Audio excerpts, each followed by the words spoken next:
Kalingap, isang pagpalang araw sa inyong lahat, sa ating lahat. At sana ay nasa maayos at mabuting kalagayan tayong lahat. So ito nga, Lods, ay hanggang ngayon hindi pa rin tayo nakapag-move on kung ano ba talaga ang dahilan kung bakit nga itinulak ni Joy si Papa Dan. At muntik lang ito natumba. Yan, sa sobrang lakas ni Joy.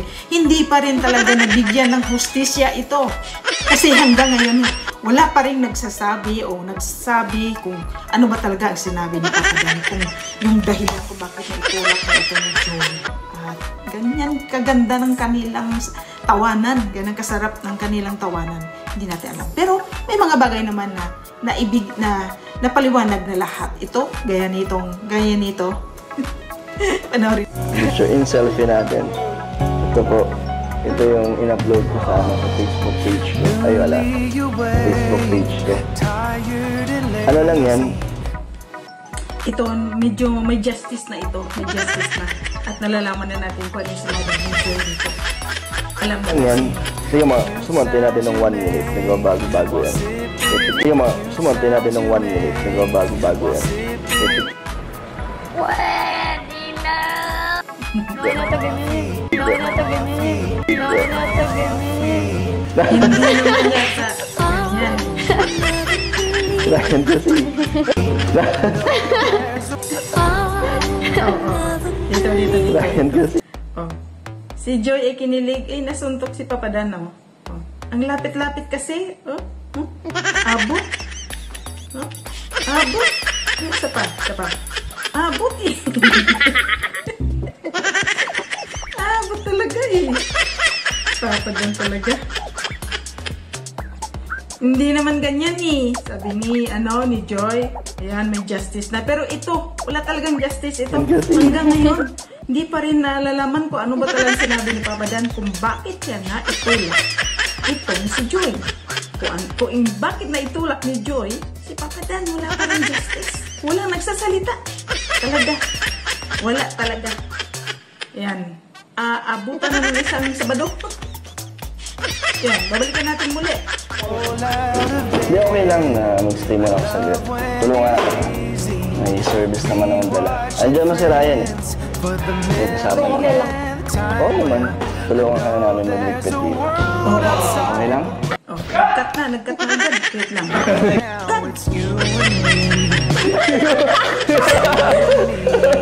Ang daya, ano?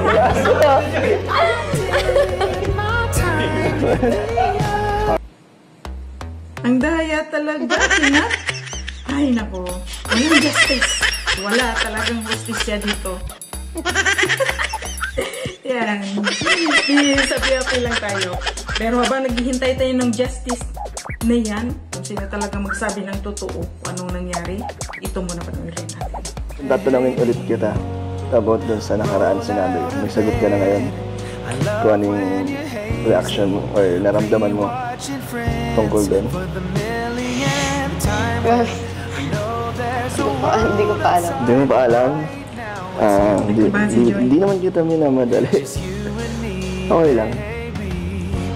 Ano lang naman na... ba nasabi ko sa'yo kung paano kita nakikilala nun hanggang sa naging crush na kita nun. Kaya ngayon, ikaw, paano mo ba ako nakikilala habang tumatagal? Balik mo yung mga sinabi ko sa'yo. Hindi, joke lang. Ano ba ako sa'yo? Ano? Siyempre, mahalaga kayo sa akin. Mahalaga ka sa akin. Kasi, katulad yan, kahit na minsan busy din ako, nag-give ka pa rin ng time para magbisita dito.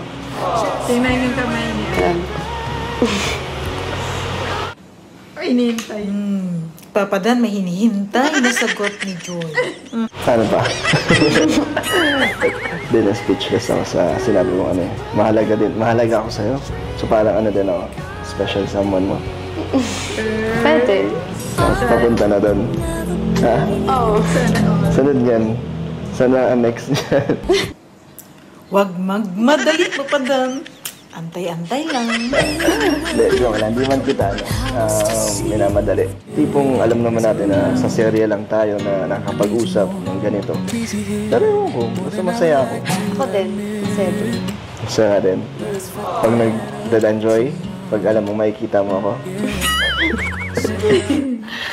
Sana all.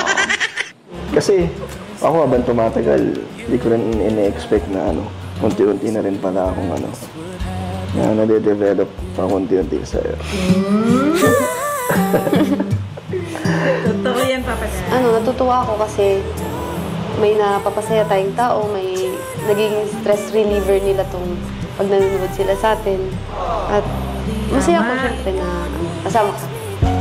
Napapasaya ka na rin. At na-excite na rin ako tuwing Sabado. Talaga? Okay. Ito? Ayaw maniwala, Papa Dan? Ayaw maniwala? Na-excite ka na pag may Sabado rin? Wala akong masabi. Ganito pala yung feeling mo nung nakaraan. Kaya hindi ka nakapagsalita. Papa Dan, gusto mo rin mag-toilet? So yeah, mga lods. Hindi pa rin tayo nakaka-move on sa pangyayari, sa nangyayari doon sa episode 8. Pero ganun pa man.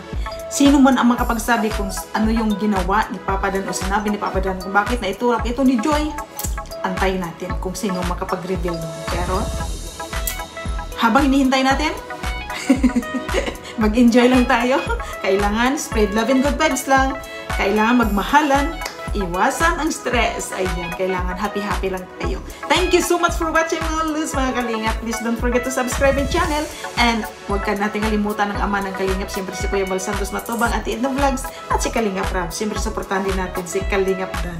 Yes, at saka sa lahat na K-Boys, lahat na Kalingap partners. At saka sa mga legit reactors. Kagaya ko rin. Thank you so much mga lods. Thank you. God bless everyone. Bye-bye.